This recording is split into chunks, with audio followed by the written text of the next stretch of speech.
सर्वप्रथम मैं शिवा को नमन करता हूं और उनसे प्रार्थना करता हूं कि आपके जीवन में सदैव उनकी कृपा बनी रहे।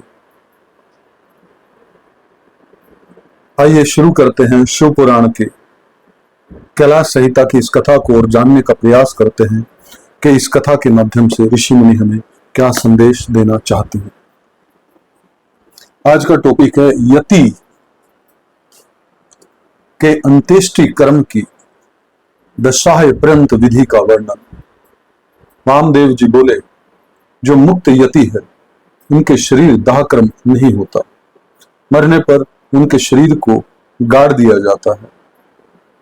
यह मैंने सुना है। मेरे गुरु कार्तिकेय, आप प्रसन्नता पूर्वक यतियों के उस अंत्येष्टि कर्म का मुझसे वर्णन कीजिए, क्योंकि तीनों लोकों में आपके सिवा दूसरा कोई इस विषय का वर्णन करने वाला नहीं है। भगवान शंकर नंदन जो पूर्ण ब्रह्मा में अहम भाव का आश्रय ले देह पंचेश्वर से मुक्त हो गए, जो उपासना के मार्ग में शरीर बंधन से मुक्त हो परमात्मा को प्राप्त हुए हैं, उनकी गति में क्या अंतर है यह बताइए। प्रभु, मैं आपका शिष्य हूं, इसलिए अच्छी तरह विचार करके प्रसन्नता पूर्वक मुझसे इस विषय का वर्णन कीजिए। स्कंद ने कहा, जो कोई यति समाधिष्ट हो शिव के चिंतन पूर्वक अपने शरीर का परित्याग करता है, वह यदि महान अधीर हो तो परिपूर्ण शिव रूप हो जाता है, किंतु यदि कोई अधीर चित्त होने के कारण समाधि लाभ नहीं कर पाता तो उसके लिए उपाय बताता हूं, सावधान होकर सुनो।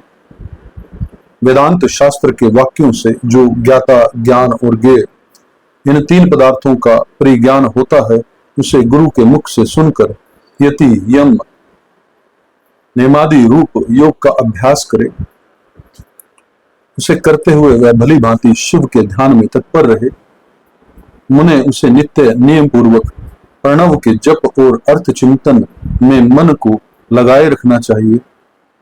मुने यदि देह की दुर्बलता के कारण धीरता धारण करने में असमर्थ यति निष्काम भाव से शिव का स्मरण करके अपने जीर्ण शरीर को त्याग दे, तो भगवान सदाशिव के अनुग्रह से नंदी के भेजे हुए विख्यात 5 अतिवाहिक देवता आते हैं। उनमें से कोई तो अग्नि का अभिमानी, कोई ज्योति पुंज स्वरूप, कोई दीनाभिमानी, कोई शुक्ल पक्ष अभिमानी और कोई उत्तरायण का अभिमानी होता है। ये पांचों सब प्राणियों पर अनुग्रह करने में तत्पर रहते हैं। इस तरह धूमा अभिमानी, तम का अभिमानी, रात्रि का अभिमानी, कृष्ण पक्ष का अभिमानी और दक्षिणायन का अभिमानी, ये सब मिलकर 5 होते हैं। ये पांचों विख्यात देवता दक्षिण मार्ग में प्रसिद्ध हैं। महामुने वामदेव, अब तुम उन सब देवताओं की वृत्ति का वर्णन सुनो। कर्म के अनुष्ठान में लगे हुए जीवों के साथ ले वे पांचों देवता उनके पुण्यवश स्वर्ग लोक को जाते हैं और वहां यथोक्त भोगों का उपभोग करके वे जीव पुण्य क्षीण होने पर पुनः मनुष्य लोक में आते हैं तथा पूर्ववत जन्म ग्रहण करते हैं। इनके सिवा जो उत्तर मार्ग के 5 देवता हैं, वे भूतल से लेकर उधर्व लोक तक के मार्गों को 5 भागों में विभक्त करके यति को साथ ले क्रमशः अग्नि आदि के मार्ग में होते हुए उसे सदाशिव के धाम में पहुंचाते हैं।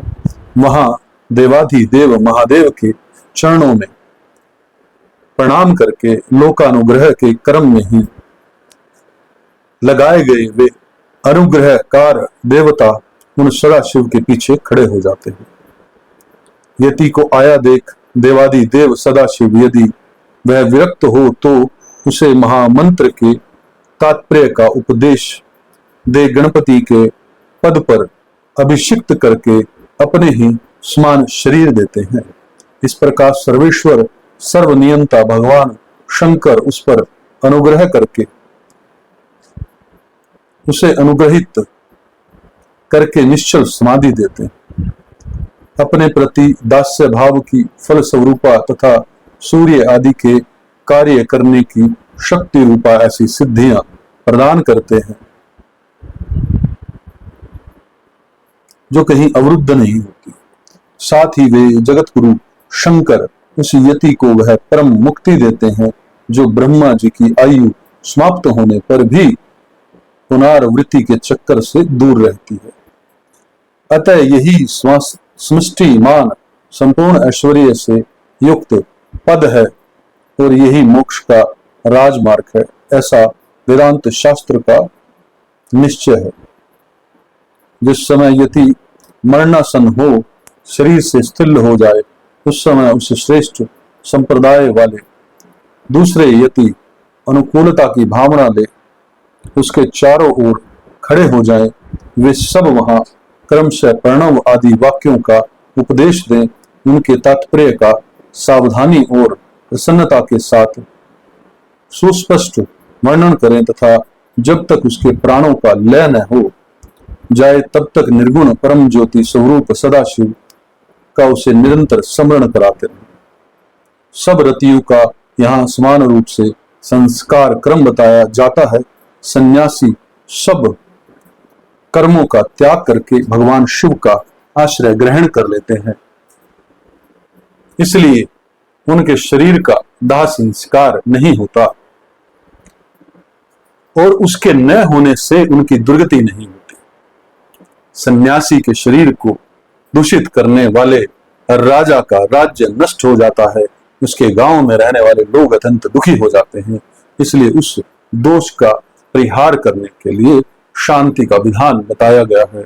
उस समय नमः रण्य से लेकर नमः अमिव के भय तक के मंत्र का विनित चित्त होकर जप करें। फिर अंत में ओंकार का जप करते हुए मिट्टी से देवजन की मूर्ति पूर्ति करें। मुनीश्वर ऐसा करने से उस दोष की शांति हो जाती है। अब सन्यासी के शव के संस्कार की विधि बताते हैं। पुत्र या शिष्य आदि को चाहिए कि यति के शरीर का यथोचित रीति से उत्तम संस्कार करे। ब्रह्मांड मैं कृपा पूर्वक संसार की विधि बता रहा हूं, सावधान होकर सुनो। पहले यति के शरीर को शुद्ध जल से नहलाकर पुष्प आदि से उसकी पूजा करें। पूजन के समय श्री रुद्र संबंधी चमकाध्याय और नमकाध्याय का पाठ करके रुद्र सूक्त का उच्चारण करें। उसके आगे शंख की स्थापना करके संकस्त जल से यति के शरीर का अभिषेक करें। सिर पर पुण्य रखकर प्रणव द्वारा उसका मार्जन करें। पहले के कोपीन आदि को हटाकर दूसरे नवीन कोपीन आदि धारण कराएं। फिर विधि पूर्वक उसके सारे अंगों में भस्म लगाएं। विधिवत त्रिपुंड लगाकर चंदन द्वारा तिलक करें। फिर फूलों और मालाओं से उसके शरीर को अलंकृत करें। छाती, कंठ, मस्तक, बाह, कलाई और कानों में क्रमशः रुद्राक्ष की माला के आभूषण मंत्रोच्चार पूर्वक धारण कराकर उन सब अंगों को सुशोभित करें। फिर धूप देकर उस शरीर को उठाएं और विमान के ऊपर रखकर ईशान आदि पंच ब्रह्मात्म रमणीय रथ पर स्थापित करें। आदि में ओंकार से युक्त 5 सधो जात विधि ब्राह्मण मंत्रों का उच्चारण करें। ब्रह्मा मंत्रों का उच्चारण करके सुगंधित पुष्पों और मालाओं से उस रथ को सुशोभित करें। फिर नृत्य, वाद तथा ब्राह्मणों के वेद मंत्रों उच्चारण की ध्वनि के साथ ग्राम की प्रदक्षिणा करते हुए उस प्रेत को बाहर ले आए। तदंतर साध गए हुए वे सब यति गांव के पूर्व या उत्तर दिशा में पवित्र स्थान में किसी पवित्र वृक्ष के निकट देव यजन गड्ढा खोदें। उसकी लंबाई सन्यासी के दंड के बराबर ही होनी चाहिए। फिर वह प्रणव तथा व्याहति मंत्रों से उस स्थान का प्रोक्षण करके वहां क्रमशः शमी के पुत्र और फूल बिछाएं, उनके ऊपर उत्तराग्ध कुश बिछाकर उस पर योग पीठ रखें। उसके ऊपर पहले कुश बिछाएं, कुशों के ऊपर मृग चर्म तथा उसके भी ऊपर वस्त्र बिछाकर प्रणव सहित सुदपाद आदि पंच ब्रह्म मंत्रों का पाठ करते हुए पंच गव्यों द्वारा उस शव का प्रोक्षण करें। तत्पश्चात रुद्र सूक्त एवं प्रणव का उच्चारण करते हुए उस शंख के जल से उसका अभिषेक करके उसके मस्तक पर फूल डालें। शिष्य आदि संस्कार करता पुरुष वहां गए हुए मृत यति के अनुकूल भाव रखते हुए शिव का चिंतन करता रहे। तदंतर ओंकार का उच्चारण और स्वस्ति वाचन करके उस शव को उठाकर गड्ढे के भीतर योगासन पर इस तरह बिछाएं जिससे उसका मुख पूर्व दिशा की ओर रहे। फिर चंदन पुष्प में अलंकृत करके उसे धूप और गुग्गल की सुगंध दें। इसके बाद विष्णु अव्यमिदम रक्षस्व ऐसा कहकर उसके दाहिने हाथ में दंड दें और प्रजापति न तव देता न तज्ञो इस मंत्र को पढ़कर बाएं हाथ में जल सहित कमंडल अर्पित करें। फिर ब्रह्मा यज्ञान प्रथम इस मंत्र उसके मस्तक का स्पर्श करके दोनों बोहों के स्पर्श पूर्वक रुद्र सूक्त का जप करें। तत्पश्चात मान नो महानत मुक्त इत्यादि 4 मंत्रों को पढ़कर नारियल के द्वारा यति के शव के मस्तक का भेदन करें। इसके बाद उस गड्ढे को पाट दें। फिर उस स्थान का स्पर्श करके अनन्य चित्त से 5 ब्रह्मा मंत्रों का जप करें। तदंतर यो देवानाम प्रथम पुरुषातत से लेकर तस्य प्रकृतिलिन तस्य यह पह सह महेश्वर त महानारायणोपनिषद के मंत्रों का जप करके संसार रूपी रोग के भेषज्ञ सर्वज्ञ स्वतंत्र एवं सब पर अनुग्रह करने वाले उमा सहित महादेव का चिंतन एवं पूजन करें। पूजन की विधि यूं है, 1 हाथ ऊंचे और 2 हाथ लंबे चौड़े एक पीठ की मिट्टी के द्वारा निर्माण करें। फिर उसे गोबर से लीप लें। यह पीठ चौकोर होना चाहिए। उसके मध्य भाग में उमा महेश्वर को स्थापित करके गंध अक्षत सुगंधित पुष्प बिल्व पत्र और तुलसी दलों से उनकी पूजा करें। तत्पश्चात प्रणव से धूप और दीप निवेदन करें। फिर दूध और हविष्य का नैवेद्य लगाकर 5 बार परिक्रमा करके नमस्कार करें। फिर 12 बार प्रणव का जप करके प्रणाम करें। तदंतर ब्रह्मभूत यति की तृप्ति के लिए नारायण पूजन बलिदान गृध दीप दान का संकल्प करके गर्त के ऊपर मरण में लिंग बनाकर पुरुष सूक्त से पूजा करके घृत मिश्रित पायस की बलि दें। घी का दीप जला पायस बलि को जल में डाल दें।